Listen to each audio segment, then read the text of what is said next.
an acronym for anyone with even a passing suspicion that the government might be up to something. Over the years, the Central Intelligence Agency has come to be seen as kind of a frontline for anything that the top brass in America could be hiding from anyone else. When it comes to the matter of time travel, however, has even the CIA started to reveal its secrets? On June 9, 1983, one Wayne M. McDonnell, a then lieutenant colonel in the U.S. Army, compiled and sent an exhaustive report to the U.S. Army Operational Group, all to do with all manner of mystical, seemingly fantastical things, the nature of consciousness, out-of-body experiences, and an apparently valid means of time travel. All of the above and more were covered in a now declassified document titled Analysis and Assessment of the Gateway Process. Now, perhaps you've heard rumors surrounding governments and intelligence agencies dabbling in this kind of stuff before, and perhaps you've never really cared for them.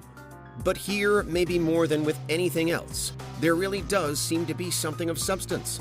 It isn't only just hearsay. These are long and specific details released by the CIA of a technique that seemingly could change everything. At the heart of McDonnell's report is a group later known as the Monroe Institute. It was founded by Robert Monroe as Monroe Industries in 1962, before a name change and restructuring to Institute in 1985. It was primarily interested in research and experiments surrounding consciousness and out-of-body experiences, or OBEs, and was actually set up by Robert Monroe largely in response to OBEs that he himself had had. More specifically, the CIA document focuses in on something called the hemisync method, a trademarked term short for hemispherical synchronization. This is a phenomenon wherein the waves in both sides of the brain, the left and the right, are synced together to the same level. According to the Monroe Institute, hemisync can be achieved via carefully cultivating binaural beats, which are sounds created by playing separate beats into the left and right ears of a person.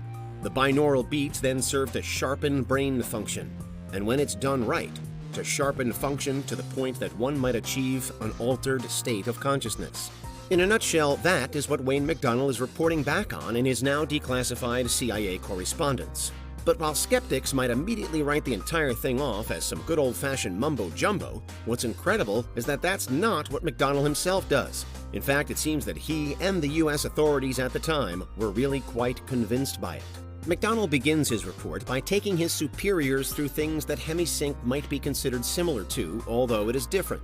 These are hypnosis, transcendental meditation, and biofeedback, a somewhat controversial mind-body therapy claimed to enable participants to wield control over their own physiological experiences, such as self-blocking pain.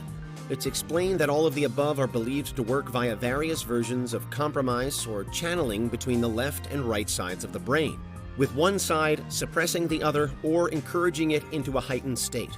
It's then told how the gateway process and hemisync differ, however, as it's all about reaching a kind of equilibrium. McDonnell quotes the Monroe Institute trainer Melissa Jagger, summarizing it as, quote, a state of consciousness defined when the EEG patterns of both hemispheres are simultaneously equal in amplitude and frequency, end quote. At that point, McDonnell writes that a person's consciousness may be altered, quote, moving it outside the physical sphere so as to ultimately escape even the restrictions of time and space, end quote. In short, achieve hemisync, and you could become so much more than just your physical self. The CIA report appears to directly suggest that human beings are not, in fact, shackled to merely the time or place that their waking bodies inhibit. This is the classic out-of-body experience, but the potential is seemingly limitless. According to the Monroe Institute, you can reach this higher level of understanding purely by listening to purpose-built audio recordings, delivering those binaural beats discussed earlier and created by the Institute itself. It's then further explained how the hemisync method can induce a profoundly relaxed state, where even the bifurcation echo of the body, a physical phenomenon linked to the beat and rhythms of your heart, is silenced. If all goes well, you should, according to the method, eventually reach a state where essentially everything in your body is calmed and quietly vibrating with energy at the same, now low level of frequency. Your circulatory system, your skeleton, all of your organs. It's as though they've all followed your brain into the same altered condition. And here's where things get really weird. McDonnell dedicates the next part of his reports to explaining theories and models for how the Earth and the wider universe really function in line with the hemisync state. He writes how a properly hemispherically synchronized brain should ultimately tap into the same vibrating levels of the energy and matter of its surrounding environment, in our case, of the Earth.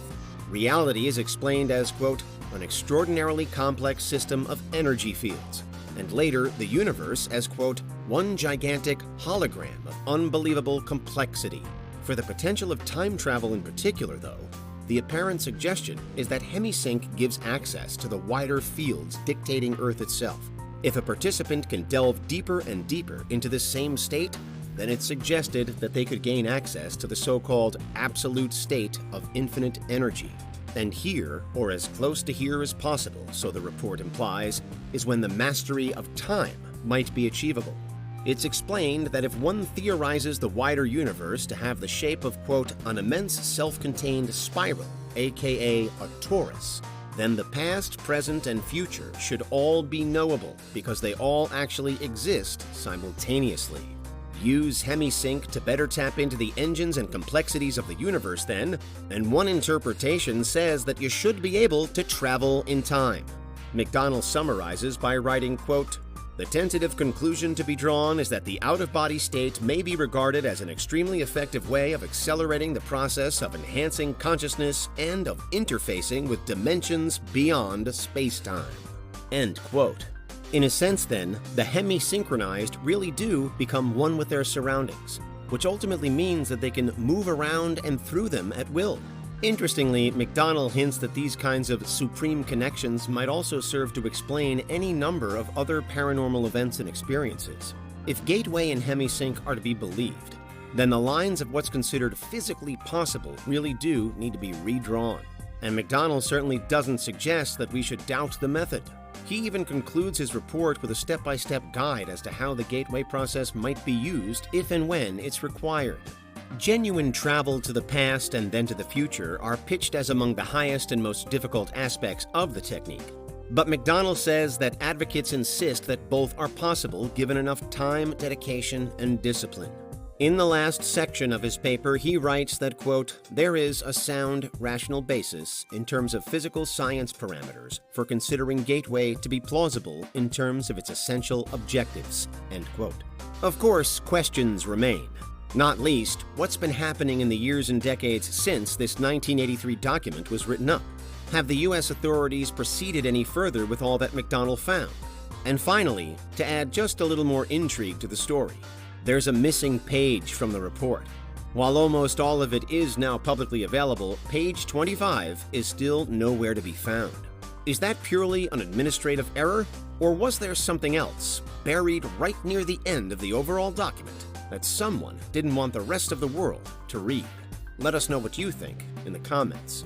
But for now, that was a closer look at the Gateway process, a significant and perhaps crucial chapter in the truth and legend surrounding the CIA and experiments with time.